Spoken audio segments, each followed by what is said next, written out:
Halo Bapak Ibu, saudara-saudari sekalian, bersama saya lagi Chandra Teja dari channel Kristen Ngakunya. Channel yang membahas kekristenan yang murni, terbebas dari klinik dan pemahaman yang melenceng.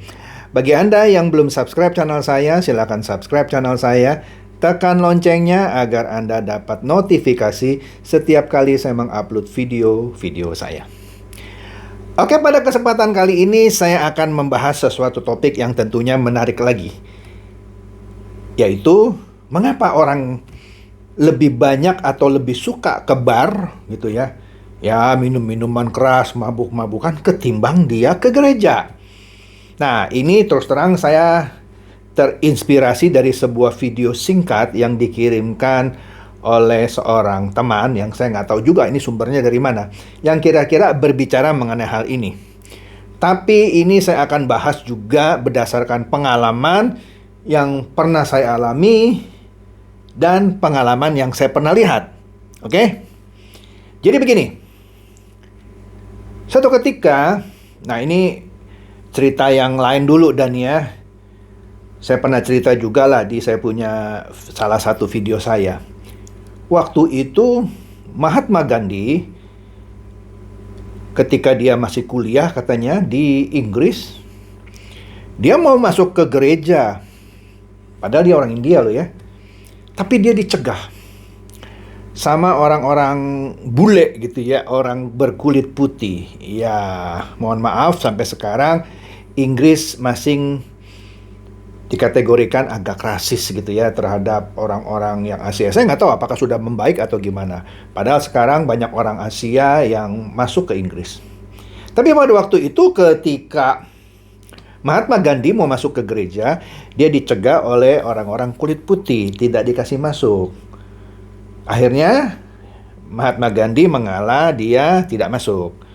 Kemudian dia sempat berujar, walaupun katanya ada juga yang bilang itu bukan ucapan Mahatma Gandhi, ucapan satu orang lagi. Tapi oke lah, whatever. Katanya gini, I love you Jesus, but I hate Christian like you, because you are not like Jesus.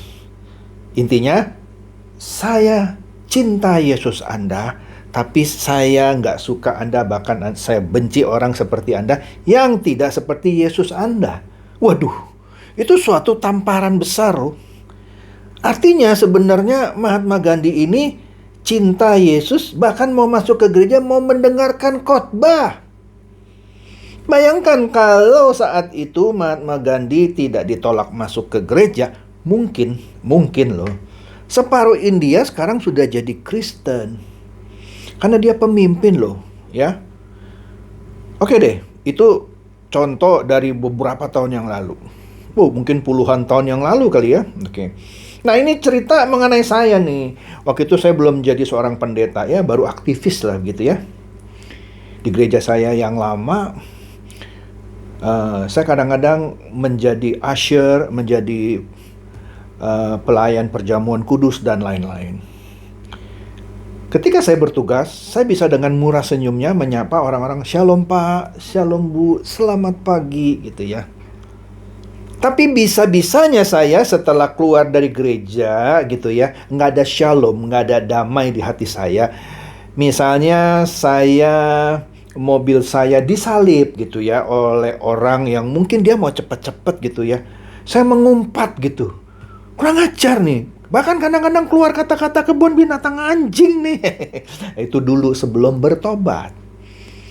Bayangkan kalau perkataan ini didengar sama orang itu, dan dia tahu saya aktivis sebuah gereja, mungkin saya ditertawakan. Katanya lu aktivis ya, pelayan rohani di sebuah gereja, tapi kelakuan kayak setan ya. Dan bisa-bisa kalau orang itu kebetulan bukan orang Kristen, maka itu akan meneguhkan dia untuk tidak masuk ke Kristenan. Percuma gue masuk agama Kristen, tuh lihat tuh orang Kristen tuh, mulutnya kebun binatang semua. Oke deh. Kemudian, ada juga anggota jemaat kami waktu di gereja yang lama itu, ketika ibadah selesai, ribut sesama jemaat. Kenapa? Ternyata ada satu jemaat yang menyenggol mobil sang ibu.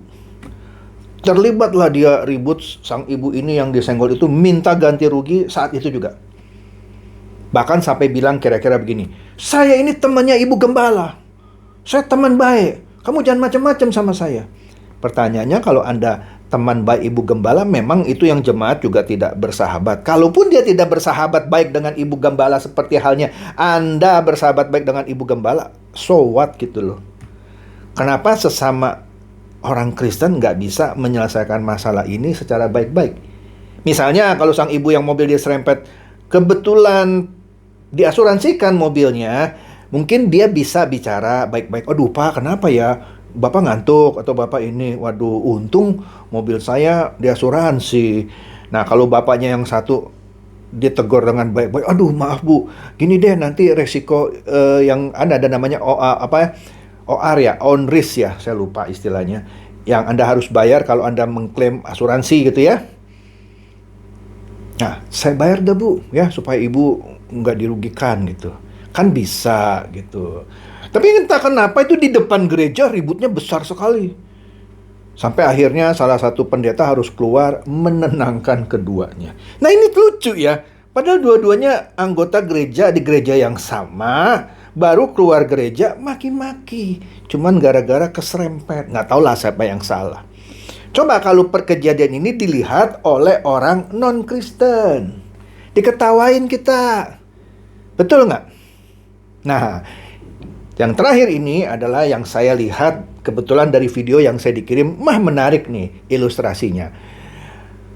Kemungkinan ada karena saya tahu satu gereja yang kira-kira seperti ini. Jadi begini, di gereja tertentu ya, bukan di gereja tertentu lah, hampir rata-rata kebanyakan gereja, ya tidak semua ya, mereka sudah mengumumkan entah dengan standing banner atau di layar misalnya, bagi Anda yang membawa anak silakan titipkan di sekolah minggu atau di ruang khusus kalau masih bayi gitu ya. Kalau Anda menggunakan handphone ya, tolong di silent atau dimatikan supaya tidak mengganggu ibadah. Wajar lah. Sebab kalau kita mau beribadah tentu nggak mau terganggu sama suara bayi menangis. Tidak mau terganggu suara dering handphone apalagi keras gitu. Oke. Nah, akhirnya terjadi misalnya. Ada seorang ibu yang mungkin nggak mau membawa bayinya ke satu ruangan khusus yang sudah disediakan untuk sang ibu dan bayi. Dia tetap duduk di tempat duduk jemaat biasa. Kemudian bayi ini nangisnya kenceng banget. Kemudian seluruh jemaat nengok ke dia gitu. Ya, itu satu. Kemudian ada juga seorang bapak yang membawa handphonenya lupa di silent. Ketika handphonenya bunyi, bapak itu panik gitu. Mencari tombol untuk silent nggak ketemu. Namanya orang panik gitu ya. Mau matiin handphonenya juga nggak ketemu. Akhirnya setelah beberapa saat barulah handphone itu bisa dimatikan. Tetapi beberapa orang langsung memandangnya sinis gitu. Seperti mau menghakimi. Kemudian setelah selesai, baik si ibu dan si bapak ini ditegur. "Bu, lain kali ya bawa anak tolong taruh di belakang dong di ruang khusus itu. Jadi mengganggu itu anaknya ibu," gitu. Dan si bapak juga, "Pak, lain kali ya kan sudah diumumkan ya handphone di silent." Ya. Waduh, bapak ini gimana sih? Oke. Ada lagi satu. Si bapak ini kebelet mau ke toilet. Dalam keadaan sang pendeta sedang berkhotbah. Ya dia jalan dong. Namanya kebelet kalau nggak pipis nanti kencing di celana. Begitu dia bangun, dia berjalan ke toilet, dimaki-maki sama pendetanya. Itu siapa itu yang jalan itu? Mau kemana? Mau ke toilet? Lain kali ya kalau dengar khotbah saya, pipis dulu. Jangan lagi saya khotbah, Anda ke toilet. Anda mengganggu orang-orang. Anda juga nggak respect sama saya. Astaga. Nah, orang-orang seperti ini akhirnya jadi punya kepahitan. Ya, punya kepahitan. Bahkan kalau orangnya sensitif sekali, dia bisa besok dia nggak mau ke gereja. Oke? Nah, ini cerita, tapi menurut video itu ada satu bapak yang ditegur tadi, akhirnya dia kesel gitu. Aduh, kok di gereja aku dipermalukan gitu. Lalu dia ke bar, tempat orang minum-minum. Dia pesen satu minuman, ya. Dia duduk di satu bangku bar gitu ya, yang kiri kanannya banyak orang gitu.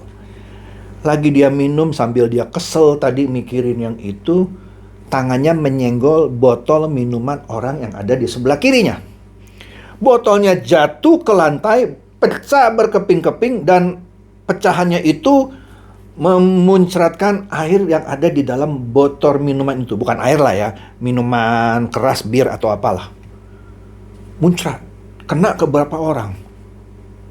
Kemudian orang-orang yang kena muncratan minuman itu berdiri dan menghampiri dia. Dia pikir, astaga, dia tangannya sudah begini, ampun gitu. Dia pikir pasti digebukin nih sama orang-orang yang ada di bar yang biasanya pemabuk kan.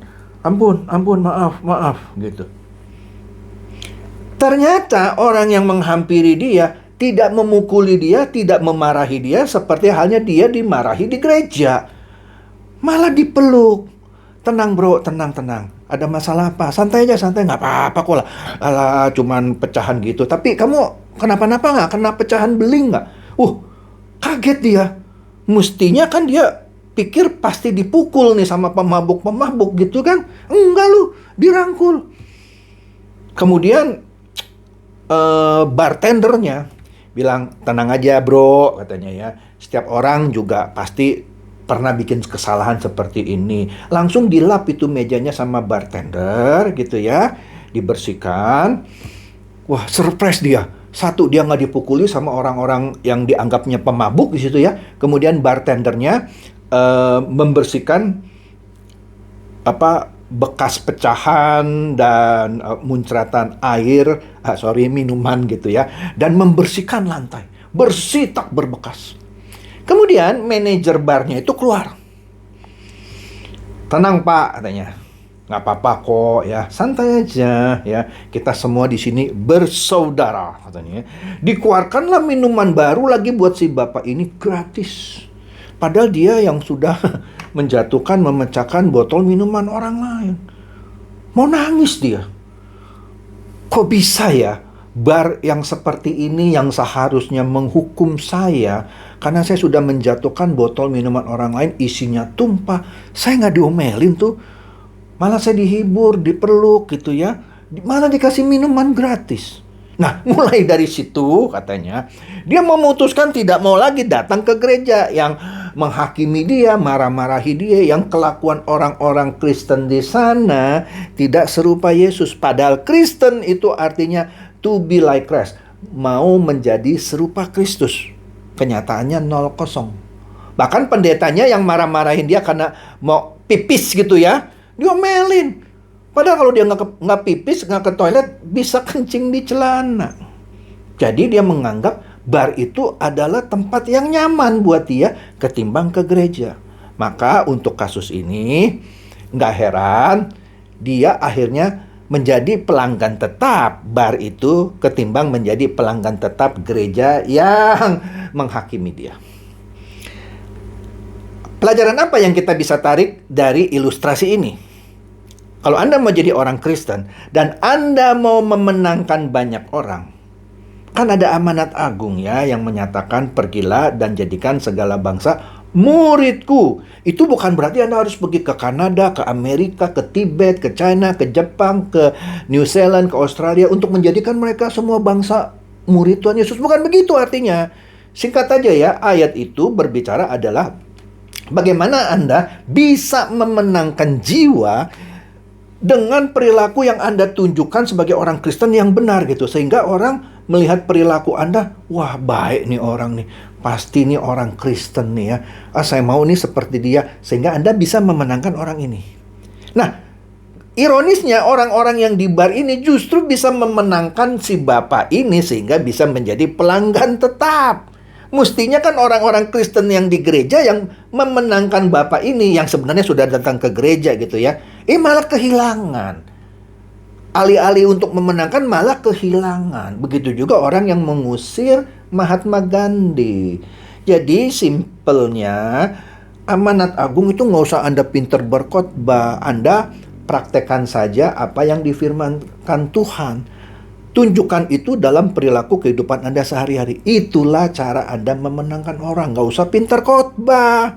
Oke, pendeta yang juga pinter khotbah tadi marah-marah kok ke orang yang mau pipis aja gitu ya. Mana dia? Nggak bisa memenangkan. Bahkan orang yang dimarahi mungkin besok nggak datang lagi ke gerejanya. Kehilangan domba. Oke, jadi itu saja ya. Semoga ini bisa mencerdaskan dan mencerahkan Anda secara rohani. Silakan share video saya ini kepada teman-teman, sahabat, atau kerabat supaya mereka juga tambah cerdas dan tercerahkan. Seperti biasa, Shalom.